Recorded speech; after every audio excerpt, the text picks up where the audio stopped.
Now that's significant. The Market Research Podcast.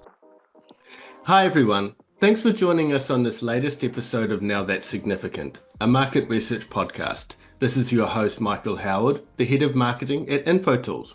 Today, we're joined by Dr. Anastasia Kārklīna Gabriel, an award-winning author, cultural theorist, and social critic whose work examines the power of culture and its influence on us.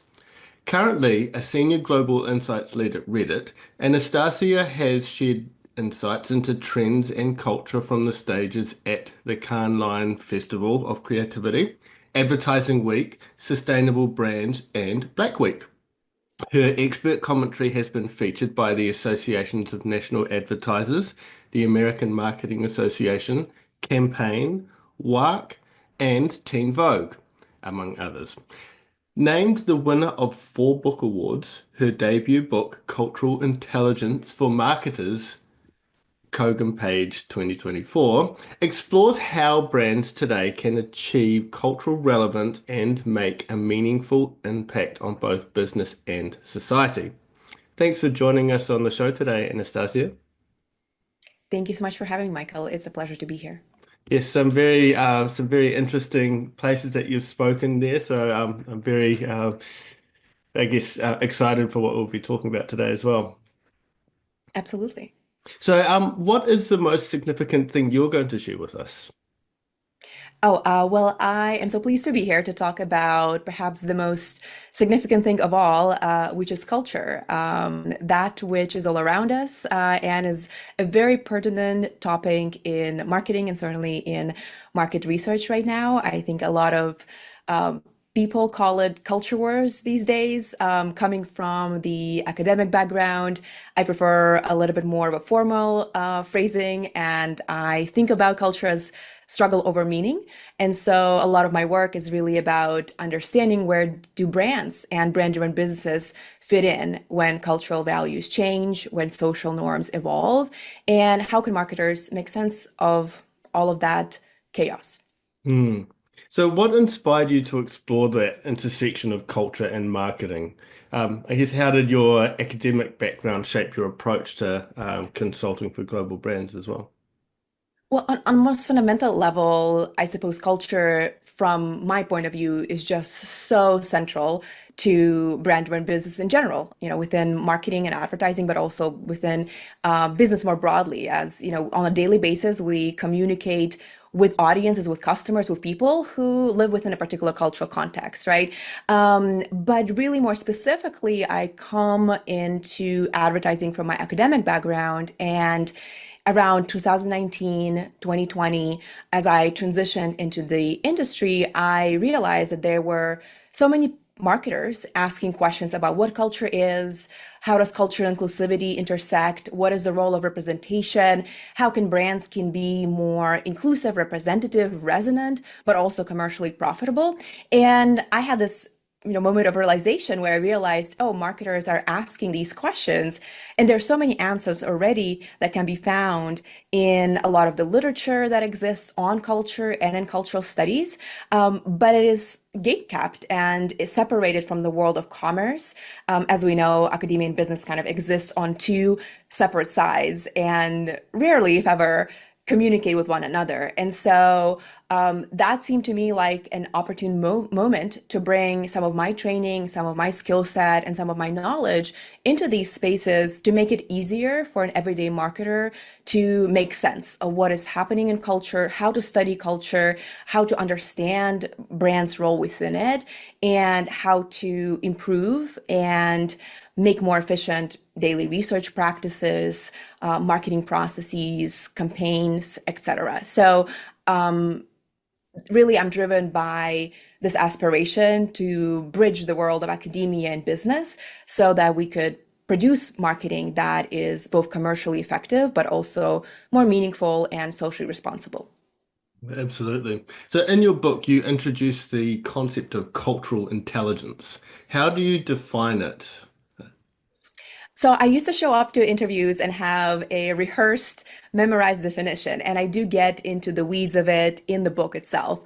But really, I found that perhaps more effective way to really summarize it is to say that cultural intelligence is simply the practice of understanding where culture is and where is it headed, and analyze the brand's role within that cultural landscape to identify areas of opportunity and spaces for innovation that can help innovate, differentiate itself, find a commercial advantage, while also understanding how to be more fluent and more resonant with audiences at any given time based on what they care about.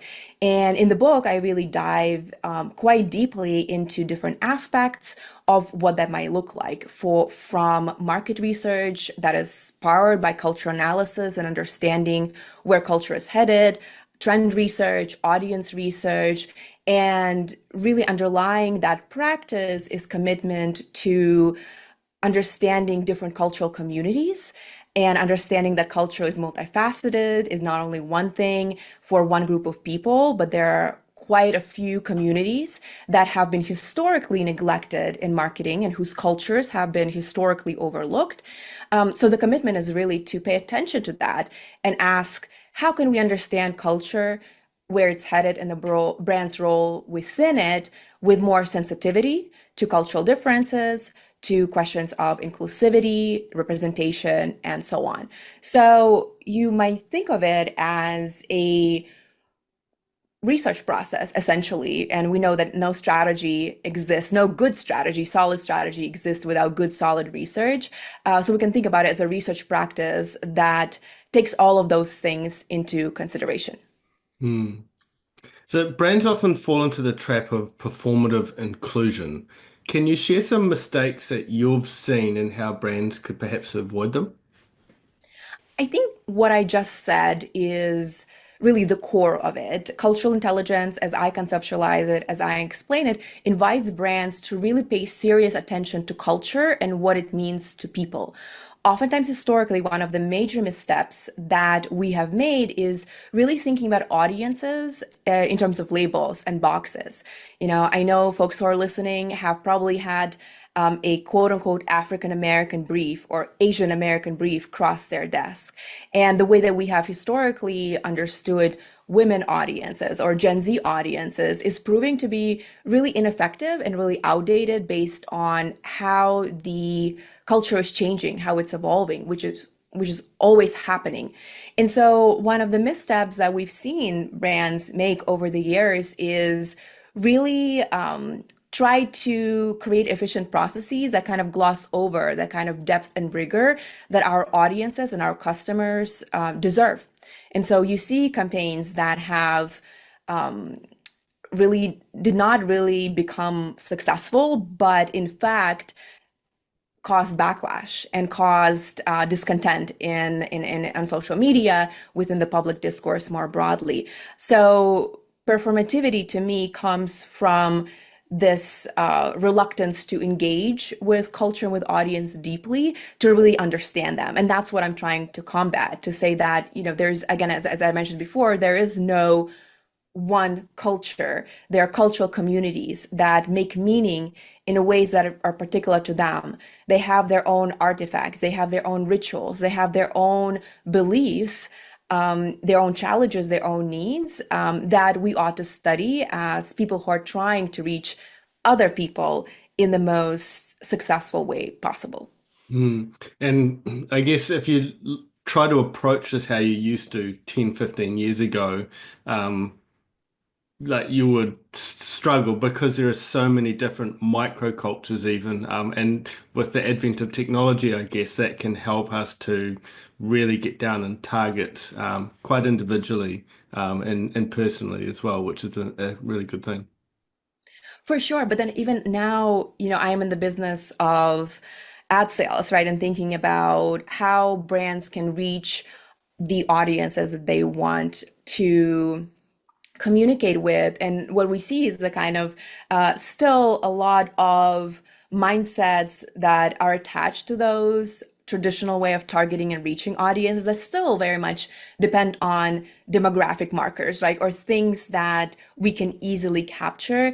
And I think now more researchers and strategists are looking on the role of communities, fandoms, interest and passion-based audiences that really bring together audiences from different walks of life, different background around these shared forms of meaning, right? The way that people bond through that which they care about. And so I feel certainly very passionate about trying to expand that scope, but also to your point about technology, part of what I spend a lot of time thinking about is the way in which social media and technology and algorithms have now oftentimes made us look at culture through the lens of viral trends and what might, be popular with one community at one period of time, often for 48 hours, and neglect or perhaps overlook some of the deeper changes that are happening in culture. And we certainly see that debate happening among researchers and specifically those of us working within trends. Yeah, for sure. So your book outlines the 4Cs framework: culture, communication, critical consciousness, and community. How do these elements work together, and how can market researchers work these elements into their strategies? Michael, when I was writing the book, I was committed to this idea that this is not going to be a step-by-step guide. Yeah. Culture is, pretty difficult to grasp. It's so many elements, right? From media and pop culture to politics to people's traditions and rituals, and all of the ways in which brands can show up in customers' journey and in people's lives. But as I have talked about the book more and more, I actually do think that maybe 4Cs flow from one to the another, because at first we, in the book look at culture, and the way that I understand it, I see culture as part of market analysis, of market research and consumer research. It's not enough for us to understand what people care about or what people need or what kind of problems we can solve, but what is the cultural context within which they exist? And we have to start there. So culture really, as part of the 4Cs, helps readers understand how to analyze culture and how to really understand trends that are emerging versus trends that are receding. And then we move on to communication, which is, well, as a brand, once you've identified what is happening in culture and where your white space of opportunity might be, how do you communicate that? And excuse me. How do you communicate that with your audiences? And oh, sorry, I got to pause for a second. I guess You're that's why welcome. you were talking. Oh, I wonder if my room is just getting hot and I'm getting excited talking to you about things that I really care about. Okay, let's try this again. Yes. And so then we move on to communication, which is asking us how do we communicate with customers, our positioning, our messaging in regards to where we see a space of opportunity. And we move on to critical consciousness and community, which are really more about nuance. So once we are understanding what's happening in culture and what some of the trends and consumer needs that are evolving that might provide that commercial advantage, and we have identified how to communicate with audiences, how do we pressure test that through lenses of critical consciousness? That's my term. We might talk about it through the lens of inclusion or equity, really making sure that communications are free from bias, or at the very least, that the bias is reduced, that we are attentive to questions of inclusivity and representation. And lastly, community is really about how do we engage people that we are trying to communicate with as a brand-driven business. And that really stems from this realization, which I think at this point is a fact, that people who interact with brands are very aware that they're interacting with corporations, that exist behind a brand. So how do we bring people into our work and create experiences for them, create a sense of connection rather than just talking at your customers, right? And really create that sort of loyalty and understanding between the work that we're putting out and how people are receiving it. Mm, no, very true. So, could you share a case study from your book that highlights how cultural intelligence comes into play within the insight sector? Absolutely. Well, I go through so many different examples, and it's hard to choose because I love all of them. I talk about Billy, which is a razor brand that emerged as a direct-to-consumer startup in 2018. I talk about REI, as folks might know, the outdoor brand. But I think in regards to insights and understanding audience, which is what we've been talking about, I'd love to talk about Advil's campaign from last year, which really targeted communities of color, specifically Black American communities. And the whole campaign was really rooted in the insight around pain management and the way that pain management manifests in the Black experience in the United States. And so the brand and their partner agency really took the time to understand how did part of their audiences, right? All of us use pain medication and all of us certainly use Advil, but how part of their customers experiences and has a different relationship to pain. So if we look at literature, we know that people who have darker skin tones or who are perceived as Black and read as Black by their providers oftentimes will be perceived as more immune to pain due to historic racism, and they will often be prescribed less medication and less pain management than their white counterparts. Well, obviously, that's a huge problem for real customers who have pain issues. And so, as a pain medication brand, Advil really invested in creating a campaign around that, centering this conversation that frankly hasn't really been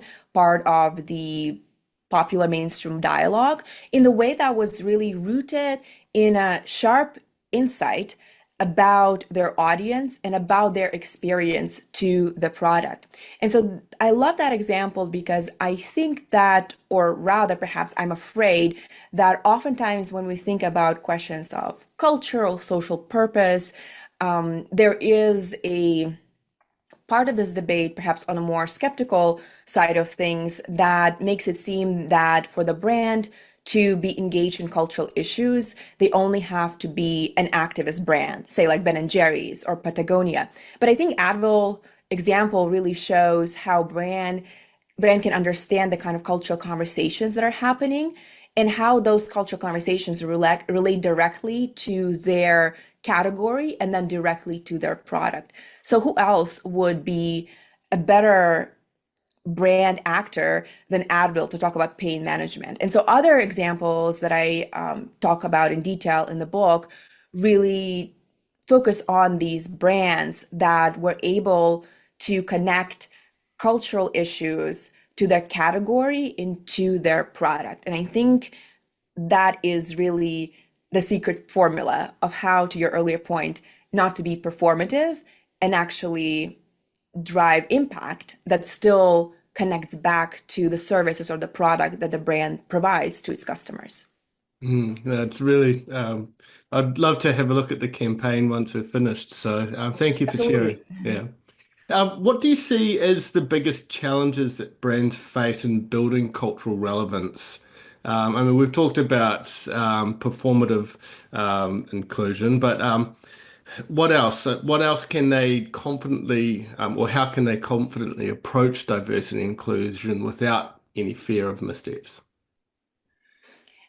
That's an interesting question. And I would almost reframe it to say perhaps the challenge is that there is a fear of missteps, but I don't necessarily think that's a bad thing. If we are fearful of doing something wrong, we are going to be more mindful about how we approach it. We're going to be more on guard about what we do. We're going to be more aware of our potential missteps, right? And so, what I think the actual challenge is that we get afraid to take risks because we are afraid to fail. But part of this work is embracing an element of risk and embracing an element of fear to really do the work, which I don't know that fear can be sidestepped, or that was something that we can avoid. And I was actually flipping through the book this morning and looking through the interview I did with a friend of mine and a brand leader, Rima Mitra. And actually, the book has quite a few interviews with different leaders. And I precisely asked her that question about risk. And so I was rereading what she says in the book, and she essentially said, well, that is what it means to be a marketer. It is to show up, do your job, and weigh risk of how to differentiate your brand, how to show up on culture. And she says, regardless of whether you're selling soap or shoes or whatnot, it is your job as a marketer to figure out how to make those products find a life of their own in the broader culture and consumers' lives. And that really resonated with me. So, in that sense, I think the first step is to really embrace the fear of doing it. And perhaps with fear, we might find some curiosity around what is happening in culture and how can my brand do it well within it. And so I almost think that the shift that we need to make is focus less on doing the right thing. A lot of brands think that it's really about being inclusive or being purpose driven. And I really don't think that at all. I don't think all brands should be purpose driven, but I think all brands should really understand their place in culture. And that's actually not just a matter of doing what's right, but that's a matter of your commercial advantage. And it's almost a business responsibility that we have as marketers to really understand what a brand might do within culture to differentiate itself and to get ahead. So I think we should just embrace it as our responsibility of what it means to put out brand into the world. Hmm. I mean, and we also you need to understand we as brands we have to be mindful of the representation. So I'm just trying to gather my thoughts here.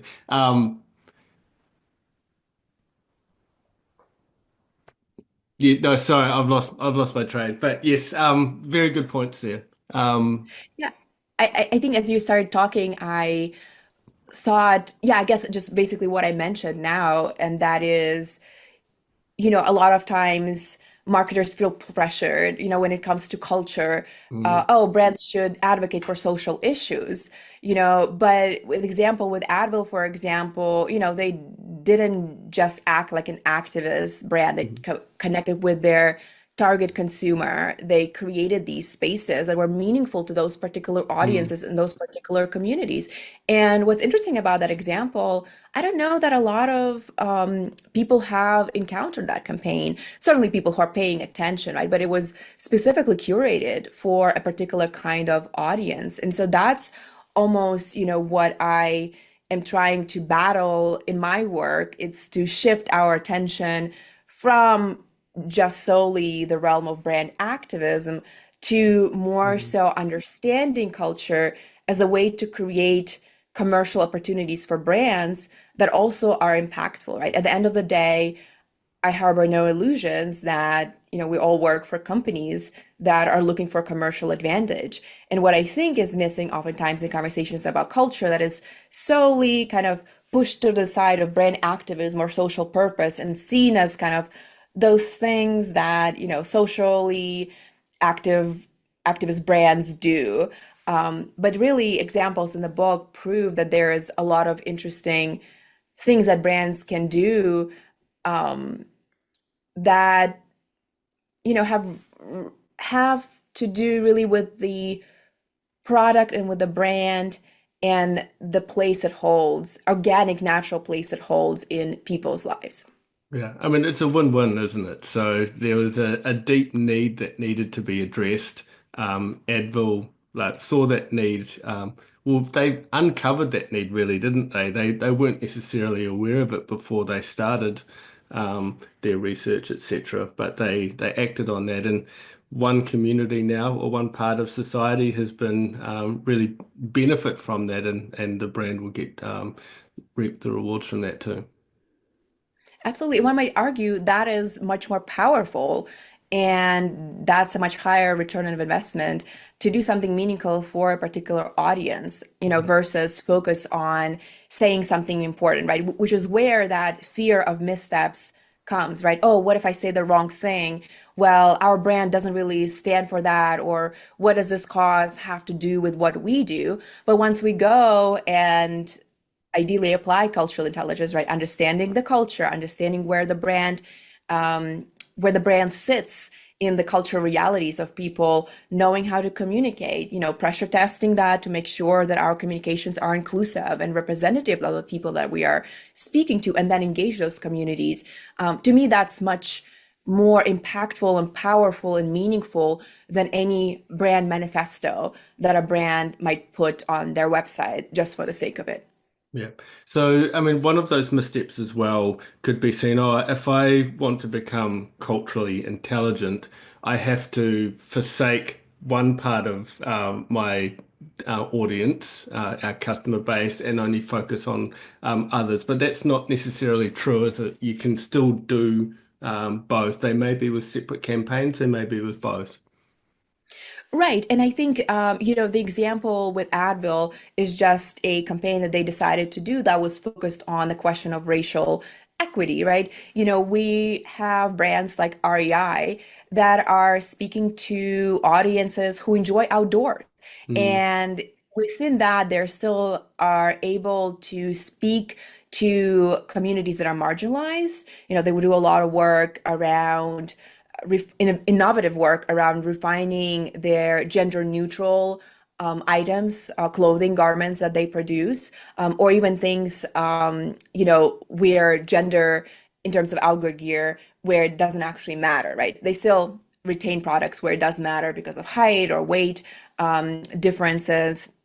But they do both. But what's uniting their different audiences is certain values, right? And so as a brand, they understand that they serve a wide range of customers who all enjoy outdoors. But beyond enjoying outdoors, these are also folks who are united by their belief in sustainability, in inclusivity, and so on, right? So they know their audiences, and so they also know that the audiences that might not be part of that particular audience will actually appreciate the efforts that they're making. Now, that might not be every brand, right? And another brand might find other ways to be to differentiate themselves, right? Or to be different and be impactful. And so I'm less so focused on in my work, less so focused on speaking to a particular audience and more so understanding what drives customers beyond simply the demographic markers, and my pet peeve personally is, well, what does the Black community care about? Or what does the LGBTQ community cares about? Which is a question I would get when I was consulting. And I think we have to, evolve beyond these markers and beyond these kind of boxes that really leave out a lot of nuance. for sure. So for smaller businesses with limited resources, what practical steps can they take to build inclusive and culturally intelligent marketing research practices?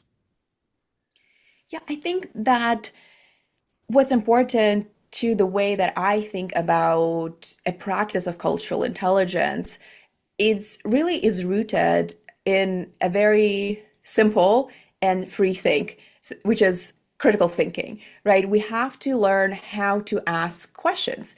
And one of my favorite questions to ask is, what's missing here?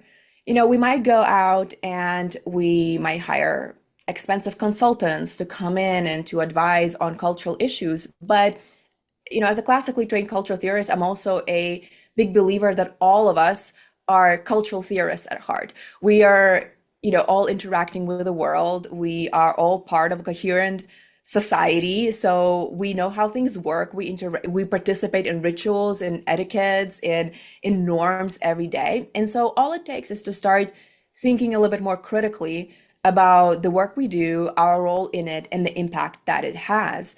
And when we think about the history of marketing, earlier I alluded to the fact that many audiences, specifically audience of color or female audiences, LGBTQ audiences, have been historically sidelined, right? They have not been at the center of marketing. Well, why is that? Simply because nobody asked in a room, what, who else is missing? Does this insight apply to everybody? Is this truly a universal insight, or is there something else? When we talk about pain management, is this really everybody's experience? And so, simply make it an everyday practice to ask why that is, what is missing, what else could be here. And I'm a big believer that even though that's a pretty basic skill, it can be really powerful when we simply ask, who else is not being considered here? What else might we want to think about? And to me, that expands quite a bit of possibilities beyond kind of traditional ways of looking at things. It also helps when you've got quite a diverse employee base as well. So you've got lots of different perspectives which can all feed in, just so you can remove as many biases, cultural biases, but others as well at the same time. Absolutely. And this is not to say that organizations shouldn't rely on external consultants once it's needed. I address it quite at length in the chapter on community. Yeah. A lot of times, a business might need an external perspective from a different community. And we have to be mindful of the expertise that is in the room, including lived expertise. So that is something to consider. But then unless we ask those questions and unless we become more curious, we might not even get to the part of seeing, well, do we need to bring somebody else into this room?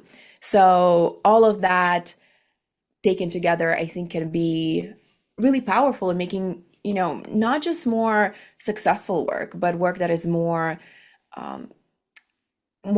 taps into innovation, right? And taps into doing things a new way. That's right. And it is really encouraging just to see how much that, I guess, particular focus on inclusion, etc., has come into the market research world as well. There's so many more people are actively taking that line of thinking as well to ensure we get the best out of our work, the best for our customers. And we are the gatekeepers of that insight, the knowledge, right? And I mentioned just earlier is that I'm a big believer that no solid strategy comes to be without solid research. And as researchers, as people who are looking to understand customers and understand audiences, I think primarily because of that, the research part of it is so important. And that's why I spend so much time on teaching different tools of research on how to ask these questions. Because at the end of the day, it's on us to provide intelligence that is comprehensive and is nuanced and representative of people that we serve as customers. So, Anastasia, how has your on-the-ground professional experience influenced your perspective on building community and fostering cultural conversations? Well, a lot of my work, especially a few years, was really about going into the field and talking to people. So, in my own tool stack, I have a variety of methodologies, including ethnographic research and qualitative research with people. And as much as now a lot of my work is based in quant methodologies and in social listening, most of it is digital, of course, I think there is a very important element of maintaining a human-to-human connection to customers that brand-driven businesses serve. And as we are elevating and improving our methodologies, particularly with the introduction of AI into market research and consumer research. I have just recently saw a post on LinkedIn for a company that is actually looking to interview people using AI. So not face-to-face interviews, which I imagine will be a contentious topic to discuss among your listeners.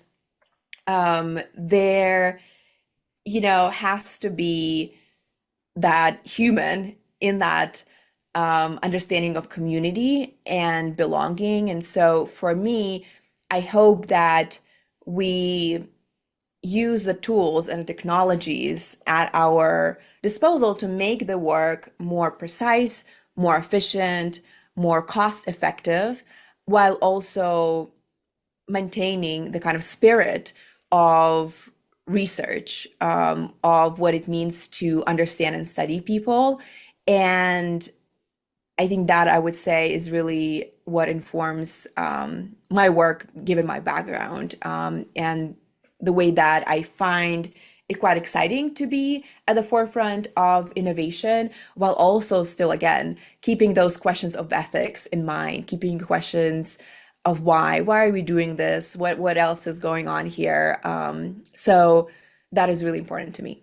Mm. I mean, just thinking about how far technology has come, the use of AI, it's a really fascinating time to be studying how people are reacting and responding and changing to that as well. Because we have things at our disposal now which we never would have dreamed of. Um, Mhm. And one has to wonder, this is just developments we've seen in the last, year, 2 years, right? Where this is going and what we'll see in the next 3 to 5 years and how that is evolving our capabilities. But also, what do we need to be mindful of and aware of, as we execute and scale methodologies that make things faster, while also not losing that power of human insight, and I like looking at some of the work of agencies that are implementing AI, but also are talking about it through the lens of, or through the language of, human analysis or human curated insights that are made possible or powered by technologies, but still have that human touch on mm, them. it's a good viewpoint to take, so I agree. So, what do you hope readers would will take away from your book? Not just marketers or insights professionals, but maybe their stakeholders, individuals navigating today's cultural landscape. I would love for readers to take away one thing, and that is that culture is our reality. It's pretty inescapable. It cannot be simply distilled down to social responsibility or brand activism or purpose.